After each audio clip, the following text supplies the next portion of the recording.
cette colonne est soumise à deux charges concentrées, deux charges ponctuelles, et une charge répartie. Elle est répartie sur la longueur KJ, c'est-à-dire longueur de 1,5 m, d'intensité 15 tonnes de force par mètre. Alors, tonne de force, alors je vous rappelle qu'une tonne de force, c'est 1000 kg de force. Et 1 kg de force, 1 kg de force, c'est 10 newtons, ou bien 1 décanewton. Donc l'intensité de la charge répartie est de 15 tonnes de force par mètre. Autre chose, en RD, on a des charges réparties sur des longueurs, des charges réparties sur des surfaces et des charges réparties sur des volumes. Les charges réparties sur des volumes, on peut, les charges sur volume, on peut les répartir, on peut les réduire à des charges linéaires ou linéiques. Exemple d'une barre, une barre prismatique de longueur L et de A.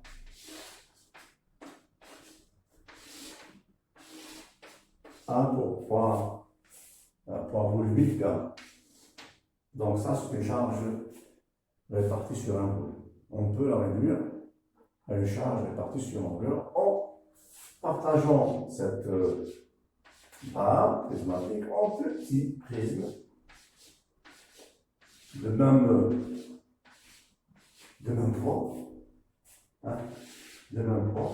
Alors sur une surface, on a ça, même poids. Donc on a un tout petit prisme de poids identique que je vais appeler, je vais noter par petit p et un petit q. Ben, q il est égal au poids spécifique, exprimé en newton par mètre cube, fois l'air montant. Donc la dimension du cube, c'est des newtons par mètre, c'est une charge linéaire. Donc, pour cette colonne, on vous demande, premièrement, d'écrire les expressions de l'effort normal 1 et de tracer les diagrammes correspondants. Alors, on va écrire les expressions de N dans trois tronçons. On dirait tronçon KJ, GI et IH. Trois tronçons. Je sais que l'effort normal va varier dans ces trois tronçons. Bon, alors, procédons. Dans le tronçon, je vais commencer par le tronçon de la partie supérieure. La partie, je vais procéder à une section droite quelconque dans cette partie de la colonne.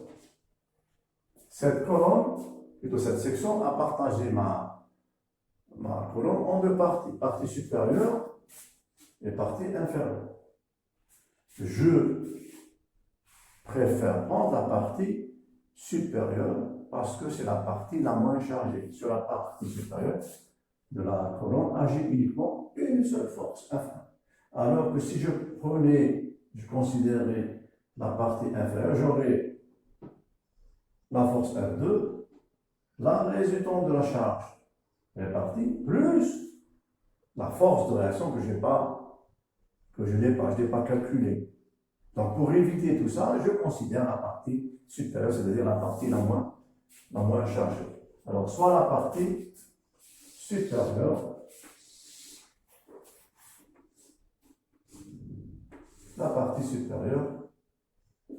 à la section droite, sigma 1. Sur cette partie, agit F1. Donc l'effort normal dans cette section, M1, il est porté par l'axe X. X, c'est l'axe longitudinal de la colonne. Il est égal défendant cette section est égal à la somme, bon, il y a une seule force, est égal à F1, en valeur algébrique. La nature maintenant d'effort normal, ben on constate que l'effort normal doit s'opposer à 1 pour qu'il équilibre dans cette section. Alors s'il s'oppose à F1, ça veut dire qu'on a une compression, et je mets le signe, un signe au moins à côté de la force afin pour indiquer la nature de F1. Donc, le tronçon IH, l'effort normal est le même, il est égal à moins F1, c'est-à-dire moins du temps force. Tronçon IH, l'effort normal est égal à moins F1, c'est-à-dire moins 10 tonnes force, moins 10 tonnes force, et on a une compression. Passons maintenant au deuxième tronçon, le tronçon GI. Alors pour ça, je vais oublier ma première section et je procède à une autre section dans le tronçon GI. Là aussi, cette section va partager ma colonne en deux parties, partie supérieure et partie inférieure. Je prendrai la partie supérieure à la section droite. Voilà.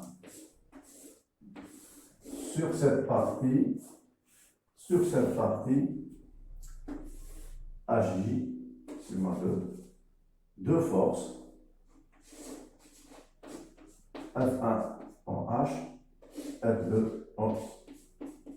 On constate que F2 a même sens que F1. Il est descendant. Donc il va provoquer obligatoirement un effort de compression. D'où N de X, il sera constant, il est égal à moins, je vais écrire directement, moins F1, moins F2. Voilà, c'est-à-dire moins 10, moins 5, moins 15 temps de force. Et de la même manière, j'écrirai dans le tronçon JI, l'effort normal est égal à moins F1, moins F2, en valeur numérique, moins 15 temps de force. Et dans notre effort normal, c'est un effort de compression. Dernier tronçon. Alors, dans le dernier tronçon, on remarque qu'il y a intervention d'une charge qui est nouvelle pour nous, une charge répartie. Une charge répartie, allons-y, oublions la première et la deuxième section et procédons à une autre section droite quelconque que j'appellerai sigma 3. Là aussi, je vais considérer la partie supérieure de la section droite.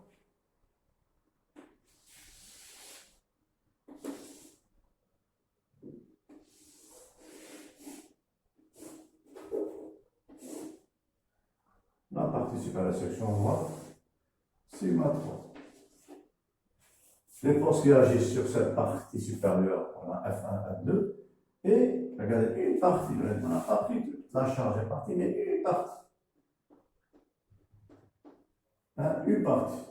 Alors, j'ai oublié de vous dire que la section sigma 3, je l'ai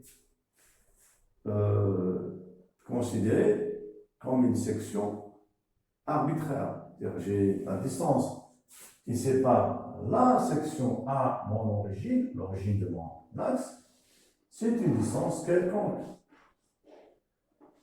que je vais appeler X. Dans le premier cas et le deuxième cas, les distances étaient, les distances qui séparaient les sections à l'origine, c'était des distances quelconques. Mais comme l'effort normal ne dépendait pas de X, je n'ai pas mis là les bornes de mon intervalle. Dans le premier intervalle, X varie entre 2,5 et 4 mètres. Mais l'effort normal était constant. Pareil pour le tronçon 2. Alors que dans le tronçon 3, on voit que l'effort normal va dépendre de la variable x. Donc, l'effort normal, plutôt la charge répartie, va être répartie sur cette partie de la colonne sur une distance x, mais sur cette partie, la distance elle est de 1,5 moins x. 1,5 moins x. Donc Q, la charge répartie dans cette partie-là est répartie sur la longueur 1,5 moins x. Donc la résultante RQX, elle est égale à Q fois la longueur 1,5 moins x.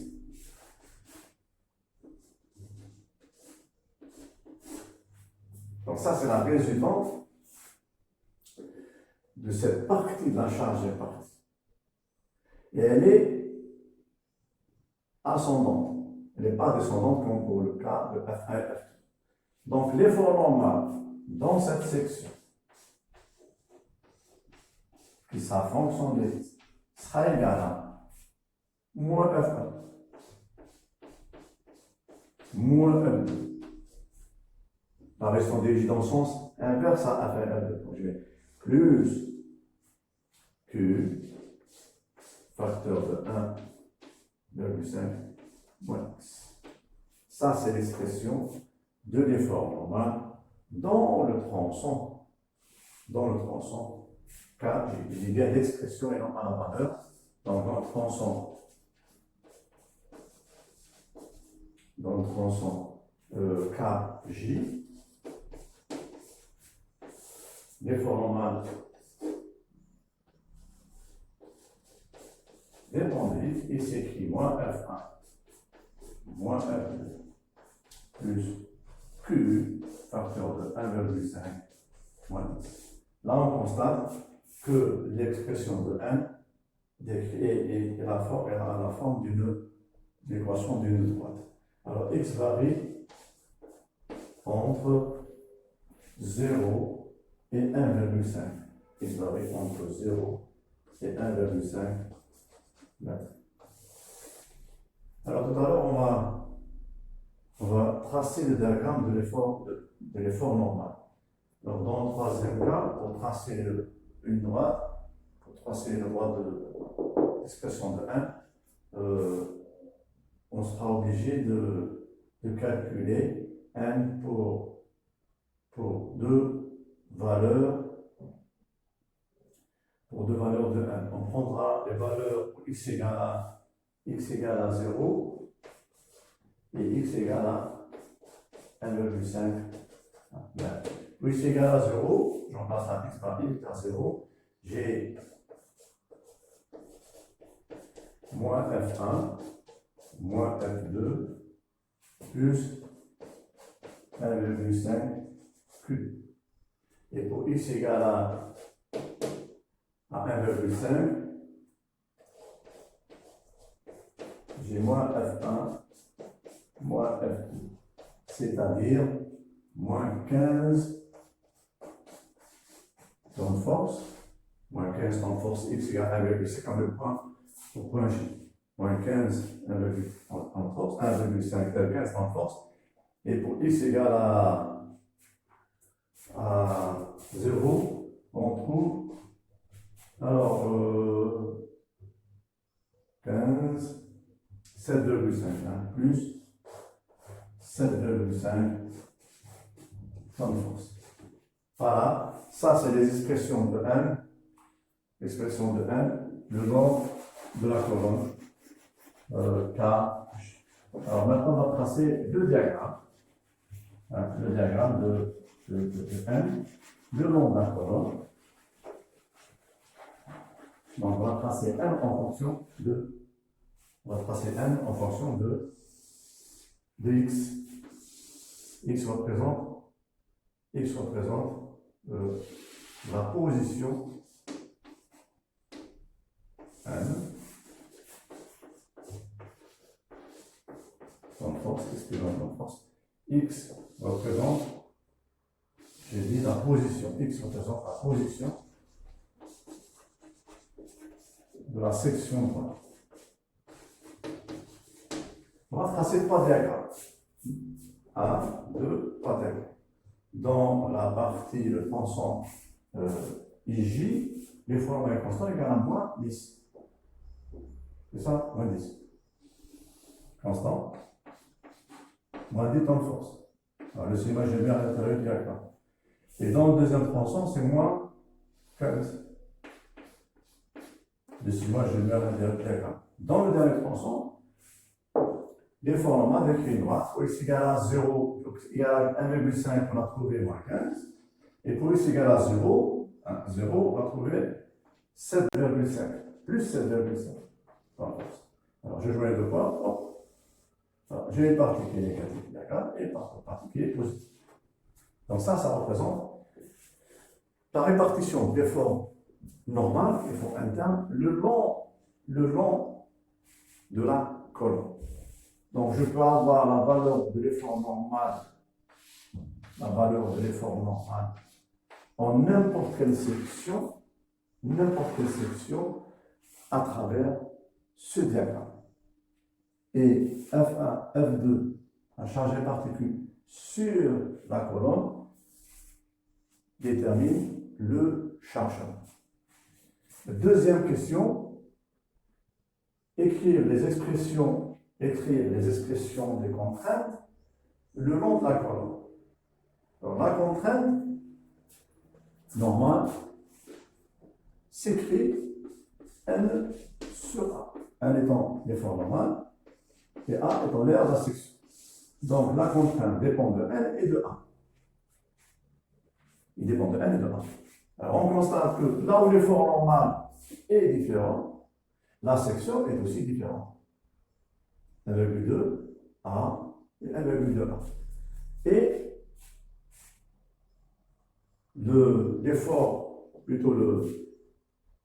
l'effort normal est variable là où l'air est différent.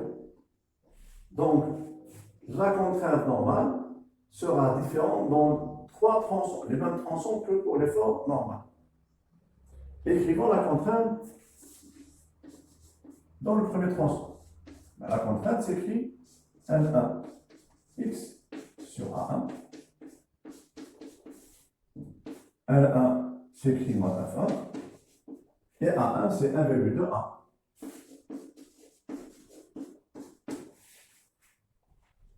En valeur numérique, alors A est donné, est égal à 1000 mm². Donc, au diviseur, j'ai 1200. Et F1, je vais exprimer en newton. Donc, ça me fait moins 10 plus 4 newtons. Alors là, on trouve 83,33 newtons par millimètre carré. Ou bien Pascal, mégapascal. Ou bien 83,33 mégapascal. On va faire la même chose dans le tronçon GI. Sigma 2 s'écrit N2 x sur A2. A2 dans le tronçon GI est égal à A. A moins F1 moins F2, c'est-à-dire moins 15, au lieu de 15 puissance 4, sur 1000. Là, on trouve moins 150 mégapascal. Le signe indique que la contrainte, c'est une contrainte de compression. Le dernier tronçon,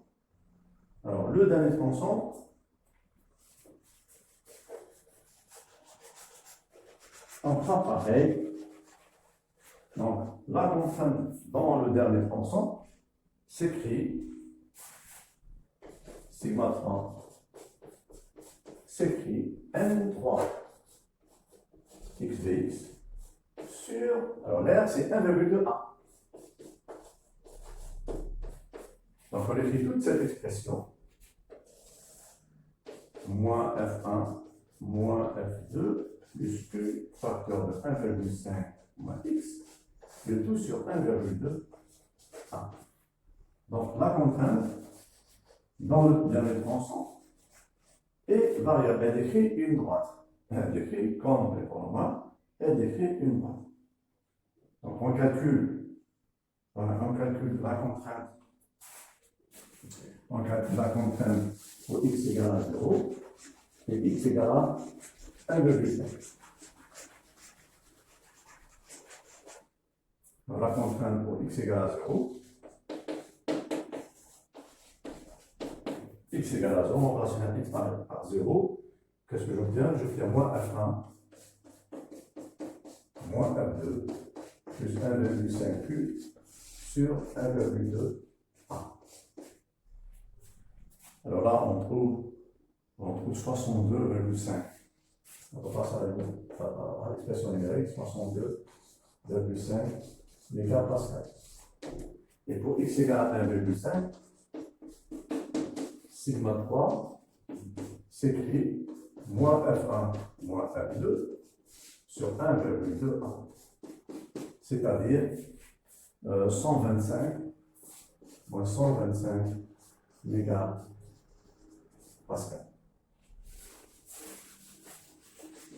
On aurait pu vous demander de tracer, même si on n'a pas demandé, mais on aurait pu vous demander de tracer le diagramme de la contrainte normale. Il aura la même allure que le diagramme de la contrainte dans le format. Dernière question. Alors, la dernière question, on vous demande de calculer la variation de longueur totale de la colonne. Variation de la longueur totale de la colonne. Alors, la colonne est composée de 3 parties. Elle est composée de 3 parties où les formes et l'air sont variables.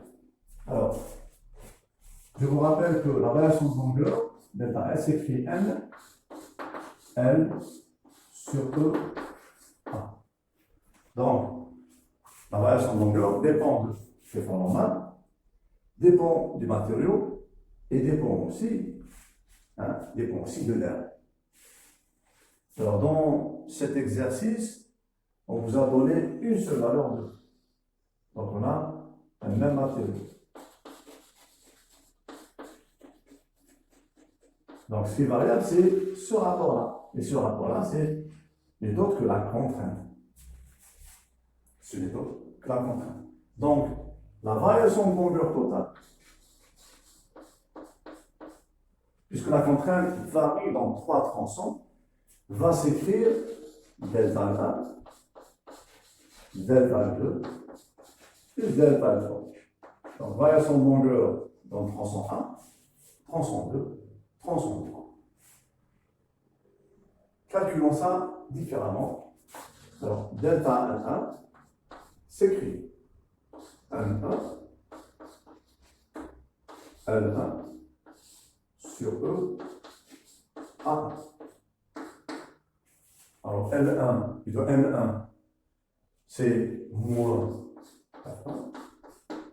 L1, c'est 1,5 à l'est, L1, sur E. Et A1, c'est 1,2. 1,2. Alors, je passe à l'application numérique. Je vais tout convertir. En newton et en millimètres. Donc, moins F. F, c'est 10. La force, c'est-à-dire 10 puissance 4 newton. L1, c'est 1,5. En millimètres, c'est 10 puissance 3. Sur, alors E, c'est 2,1. Je choisis 2,1 10 puissance 5. 2,1 10 puissance 5. C'est le module d'élasticité, module de Young de l'acier. C'est bien ça, 2,1 10 puissance 2,1 10 puissance 5 mégapascal. E les données, c'est 2,1 10 puissance 5 mégapascal, bien évidemment par millimètre carré.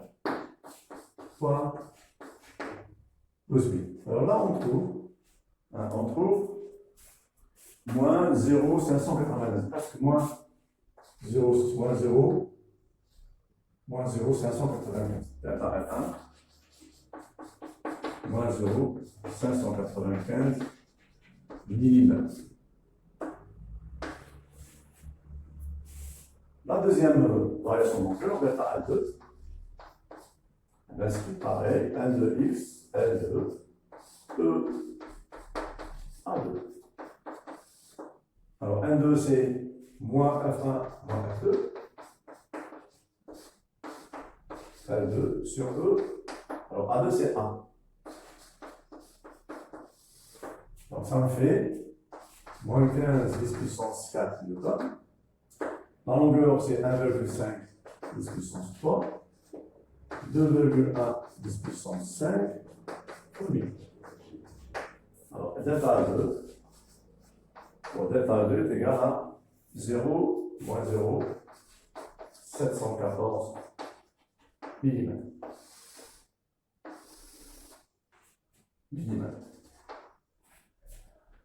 Le diamètre tronçon,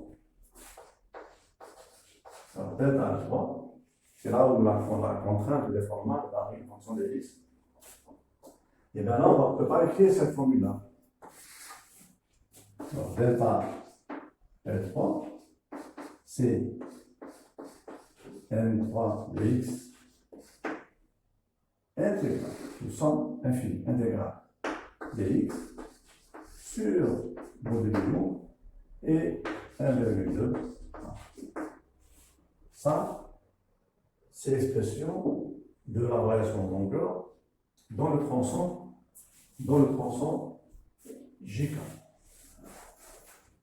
Alors, les bandes de mon intégrale, c'est, vous les avez déterminées lors de la détermination des formes normales.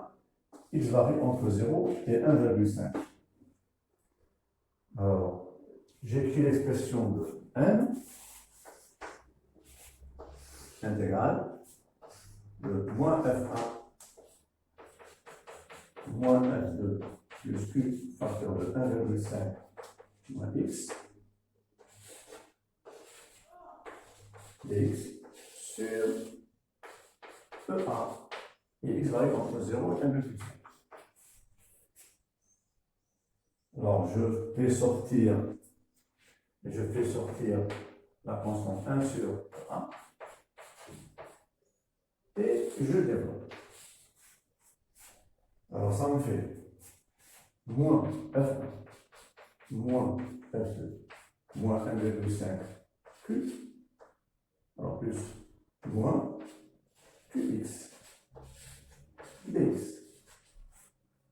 X varie de 0 à 1,5. X varie de 0 à 1,5.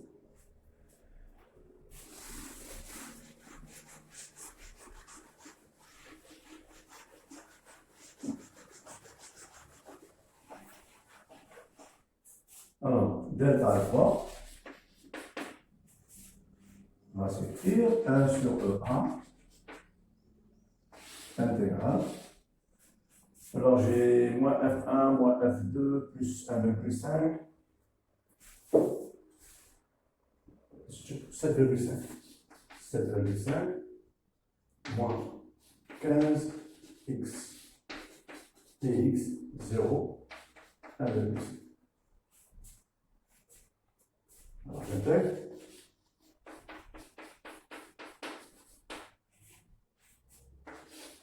Alors j'ai 1, 7,5 x 0, 1,5 moins 15 x carré sur 2 et 0, 1,5.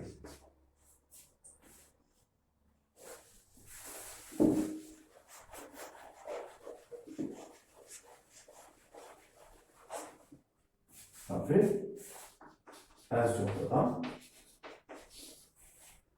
7,5 fois 1,5 moins 15, 1,5 au carré sur 2. Et là, il faut faire attention, on n'a pas converti les temps de force en newton et les mètres en millimètres. Donc, je dois convertir tout ça en newton et en millimètres. Alors, je remplace E par sa valeur de 10 puissance 5 à 6000. 7,5 10 puissance 4 newton. 1,59 10 puissance 3. Moins, un peu, je peux pour sortir le 10 puissance 4 et 10 puissance 3. 10 puissance 4, 10 puissance